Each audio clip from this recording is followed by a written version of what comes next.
Good morning class, Shri Deepchand Chaudhary महाविद्यालय से। आज मैं आपके सामने बीए फाइनल ईयर का जो आपका फर्स्ट पेपर है मनोवैज्ञानिक अनुसंधान और मापन, उसमें हम आज आपका टॉपिक लेने वाले हैं निरीक्षण विधि। ठीक है, तो आज का हमारा टॉपिक है ऑब्जर्वेशन मेथड। ठीक है, तो निरीक्षण विधि का मतलब आप सभी जानते हैं कि जिन विधियों में जिन प्रायोज्यों पे हम अपना अनुसंधान करते हैं, उन प्रायोज्यों को बिल्कुल पता नहीं होता है, वो अवगत नहीं होते हैं हमारे अनुसंधान से कि हम उन पर कोई रिसर्च वर्क कर रहे हैं। ठीक है, तो ऐसे अनुसंधान जिसमें प्रायोज्य जितने भी होते हैं उनको किसी को नहीं पता होता है कि हम उनके ऊपर रिसर्च कर रहे हैं, तो इसमें हमें ये फ़ायदा होता है कि जितने भी उस अनुसंधान में शामिल होते हैं वो उन चीज़ों के लिए तैयार नहीं होते हैं और उन्हें नहीं पता होता है कि वो आपका क्या बोलते हैं ऑब्जर्वेशन मेथड यूज़ क्यों कर रहे हैं। ठीक है, तो आपका ऑब्जर्वेशन मेथड जो है मतलब उन पे ऑब्जर्वेशन मेथड यूज़ हो रही है। ठीक है, तो निरीक्षण विधि में के रिलायबल और वैध रिजल्ट आने की ये भी रीज़न है कि उसमें जो भी ओरिजिनल जो व्यवहार होता है व्यक्ति वही दिखाता है, उसमें कोई भी दिखावा नहीं होता है। ठीक है, तो इसमें जो आपकी डेफिनेशंस हैं, जिसमें हमारी सबसे पहली डेफिनेशन है पीबी यंग के अनुसार। तो इनका कहना है 1966 में इन्होंने डेफिनेशन दी थी।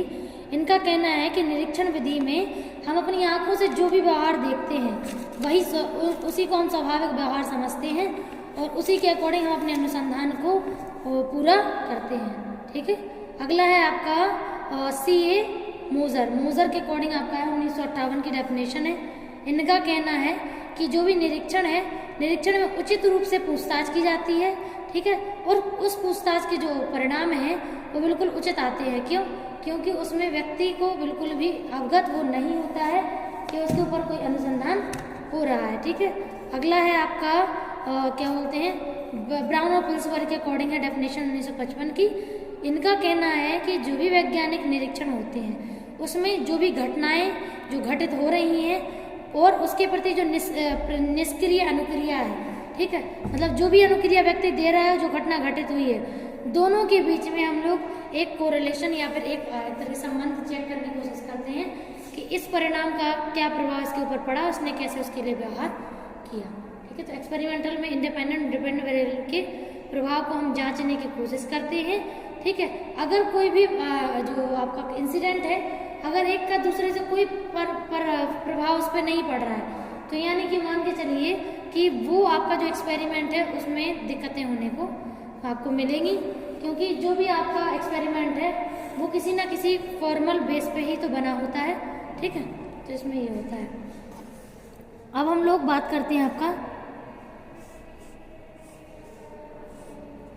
सेकंड की।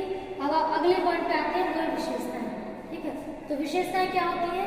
जब हम लोग किन्हीं चीज़ों को जानने की कोशिश करते हैं, ठीक है, और जो एक तरीके से यहाँ बात करें निरीक्षण विधि की, तो निरीक्षण विधि की कैरेक्टरिस्टिक्स क्या होती है? निरीक्षण विधि की विशेषता वो होती है जिसमें कोई भी व्यक्ति किसी भी प्रयोग को अपनी आंखों से देख पाए। पहला आपका जो पॉइंट है, जब हम किन्हीं चीज़ों को ना कानों से सुने ना महसूस करें, महसूस वाली बात नहीं होती था, इधर बात हो रही जो हम अपनी आंखों से देखेंगे, हम प्रयोग में उसी को इंक्लूड करेंगे। ठीक है, तो प्रयोग में मोस्टली उन्हीं चीज़ों को इंक्लूड किया जाता है जो अपनी आंखों से देखा जाता है। अगला पॉइंट है स्वाभाविक घटनाओं का प्रयोग। ठीक है, तो जो भी हमारे एक्सपेरिमेंट होते हैं जो ऑब्जर्वेशन के अकॉर्डिंग होते हैं, उसमें जो भी रिजल्ट व्यक्ति के आते हैं वो सारे रिजल्ट और एक तरीके से नेचुरल आते हैं। उसमें व्यक्ति किसी भी बनावटी फॉर्म में व्यवहार को प्रदर्शित नहीं करता है। ठीक है, तो स्वाभाविक घटनाएं जब मतलब घटनाएं तो आपकी मैनमेड होती हैं, वो घटना हम लोग मतलब एक तरीके से बनाते हैं, लेकिन उसके जो परिणाम हैं वो आपके स्वाभाविक नहीं होते हैं। क्यों?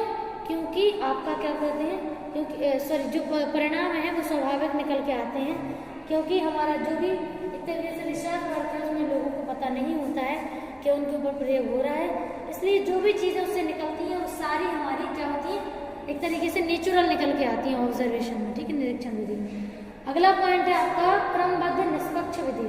ठीक है, तो जो भी आपके इसमें जो रिजल्ट निकल के आते हैं ये बिल्कुल क्रमबद्ध रूप में आते हैं।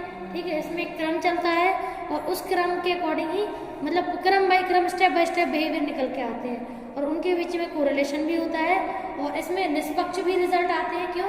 क्योंकि इसमें लोगों को बिल्कुल भी पता नहीं होता है, तो इसमें जो जैसा करेगा उतना ही उसका रिजल्ट निकल के आता है, बिल्कुल क्लियर, ठीक है। अगला पॉइंट है विश्वसनीय और वैध परिणाम। तो जब भी हम लोग रिसर्च करते हैं तो हमारा इसमें क्या होता है, विश्वसनीय और वैध परिणाम आते हैं, ठीक है। तो विश्वसनीय वैध परिणाम क्यों आ रहे हैं, क्योंकि आपका जो ऑब्जर्वेशन मेथड है उसमें नेचुरल बिहेवियर निकल के आता है। तो जब चीज़ें नेचुरल होती हैं तो उसमें बनावट नहीं होती, ना हेर फेर होता है, ना मैनिपुलेशन होता है। तो इसके फायदे ये होते हैं कि रिजल्ट भी हमें विश्वसनीय वैध मिलते हैं, जिसको हम उस व्यवहार के ऊपर अगर आगे भी हम कोई भी रिसर्च वर्क करना चाहते हैं सेम इंसिडेंट को लेके, तो वो चीज़ें हैं जब हम बहुत बार बार करते रहेंगे तो उसके परिणाम वही निकल के आएंगे, तो विश्वसनीय कहलाएगा। और जब वो चीज़ें हम एक लंबे समय के बाद ही प्रयोग कर रहे हैं और उसके रिजल्ट बिल्कुल एज इट इज़ आ रहे हैं जैसे पहले आए थे बहुत सालों पहले, तो वो उसकी वैधता बनी हुई है, ठीक है। तो अगला है सूक्ष्म अध्ययन। तो सूक्ष्म अध्ययन का मतलब समझ ही रहे हैं कि हम लोग इसमें हर एक पॉइंट को बारीकी से लेने की कोशिश करते हैं कि इसमें जितने भी लोगों का योगदान है, जो भी रिसर्च का इंसिडेंट जो हमने क्रिएट किया या जो भी हमारा एक तरीके से टॉपिक है, उसमें हर एक चीज़ को हम बारीकी से नोट डाउन करते हैं, सबको समझने की कोशिश भी करते हैं कि आखिरकार इसने ऐसा व्यवहार क्यों किया होगा, इसने ऐसा क्यों किया होगा, ये सारी चीज़ें, ठीक है। तो इसमें अगर कोई भी चीज़ों में चेंजेस होता है तो वो भी हमें समझ में आ जाता है। अगला है नियंत्रित, सॉरी आपका प्रकार, ठीक है। तो जब भी हम आपका निरीक्षण विधि का प्रयोग करते हैं तो उसमें हमारा नियंत्रण तो होता ही है, ठीक है। तो जैसे मान लीजिए अगर हम प्रकार की बात करते हैं निरीक्षण विधि में, तो 3 पॉइंट इसमें मेन है। पहला है अनियंत्रित, मतलब बिना नियंत्रण के हम किसी काम को करते हैं, ठीक है। सेकंड है नियंत्रित, ठीक है। तो नियंत्रित में जो भी चीज़ें हमारे कंट्रोल में होती हैं, जब भी हम रिसर्च करते हैं तो हमारे कंट्रोल के फॉर्म में हम रिसर्च वर्क को करते हैं, ठीक है। तीसरा पॉइंट होता है सामूहिक, मतलब ग्रुप के फॉर्म में हम रिसर्च को करते हैं कंप्लीट, ठीक है। और चौथा होता है नैदानिक, ठीक है। तो जब हमें किसी मानसिक बीमारी का उपचार करना हो या उसे जानना हो, ठीक है, या नैदानिक रूप में उसके सिम्टम्स को समझना हो, तो हम आपको क्या बोलते हैं, इस विधि का प्रयोग करते हैं, ठीक है। अब इसमें हम बात करते हैं अनियंत्रित विधि की, ठीक है। तो अब हम पहले पॉइंट की बात करते हैं अनियंत्रित की। तो अनियंत्रित का मतलब एक तरीके से हम लोग समझ सकते हैं कि अनियंत्रित विधि में जो लोग सहभागिता लेते हैं, ठीक है, जो उसमें सहभागिता ले रहे हैं, तो वो चीज़ें हमारे अंडर में नहीं है कि कितने लोग उसमें कंट्रोल मतलब आ रहे हैं और कितने नहीं आ रहे हैं, ठीक है। तो वो अनियंत्रित होती है। अगर उसमें हमारे भी कुछ एक्सपेरिमेंटर शामिल होते हैं तो हमें नहीं पता होता है, मतलब उन लोगों को नहीं पता है, तो इस एक तरीके से वो उन व्यवहारों को उस फॉर्म में नहीं दे पाते हैं जिस फॉर्म में हमें चाहिए होता है, ठीक है। तो सहभागिता तो होती है, लेकिन हम जैसा देखना चाहते हैं अगर वैसा नहीं मिल रहा है, जैसा नेचुरल है वो आ रहा है, तो यहाँ वो चीज़ें अनियंत्रण कहलाती हैं, ठीक है। तो नियंत्रित कुछ भी नहीं होता है इसमें, ठीक है। असहभागी, जो लोग उसमें सहभागिता नहीं लेते हैं। और तीसरा पॉइंट होता है अर्ध सहभागी, कभी उसमें शामिल हो जाते हैं और कभी शामिल नहीं होते हैं, ठीक है। तो ये पॉइंट होता है। ऐसा क्यों होता है, क्योंकि लोग का जो मतलब एक तरीके से जो सिचुएशन की डिमांड है, अगर वो लोग बिल्कुल सही बिहेवियर दे रहे हैं, नेचुरल आ रहा है, तो उसमें सहभागिता की जरूरत ही नहीं है, ठीक है। लोगों को इंक्लूड करने की जरूरत नहीं है उसमें। लेकिन अगर पर्सन का रिस्पॉन्स बिल्कुल अपोजिट ही आ रहा है, थोड़ा बहुत तो कम से कम उस डायरेक्शन में हो, तो हम तो सहभागिता भी दे देते हैं पर उसमें, ठीक है। अगला है अनियंत्रित, ठीक है। तो जब हम कंट्रोल करके किसी एक्सपेरिमेंट निरीक्षण विधि को करते हैं, उसमें अपने भी कुछ एक्सपेरिमेंटर शामिल करते हैं और उनके अकॉर्डिंग उनके बिहेवियर कंट्रोल करने की कोशिश करते हैं, तो वो आपका होता है नियंत्रित परिस्थितियों में किया गया आपका एक्सपेरिमेंट, ठीक। अगला है सामूहिक। तो जब समूह के में बहुत सारे लोग मिलजुल करके एक दूसरे के व्यवहार को प्रभावित करते हैं और हम उनके व्यवहारों को निरीक्षण करते हैं कि इसका व्यवहार किस दिशा में बदल रहा है, कैसे चेंज नहीं हो रहा है, तो ये सारी चीज़ें हमारी सामूहिक में आती हैं। नेक्स्ट है नैदानिक। तो नैदानिक में हमने पहले बताया आपको, जब भी किसी क्लिनिकल सिम्टम्स को स्टडी करना हो, जानना हो कि ये व्यवहार इसका क्यों आ रहा है, ये सारी चीज़ें इस फॉर्म में क्यों हैं, तो हमें उसमें ऑब्जर्वेशन तो करना ही पड़ता है।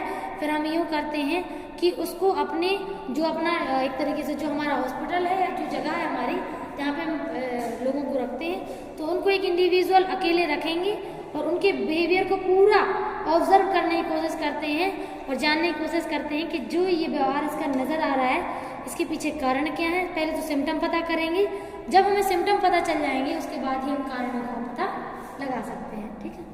उसमें अगर कोई भी डाउट हो तो आप बता सकते हैं। ठीक है। और इसके हम आगे जो भी इसके पॉइंट बच रहे हैं वो हम कल की क्लास में करेंगे। Thank you.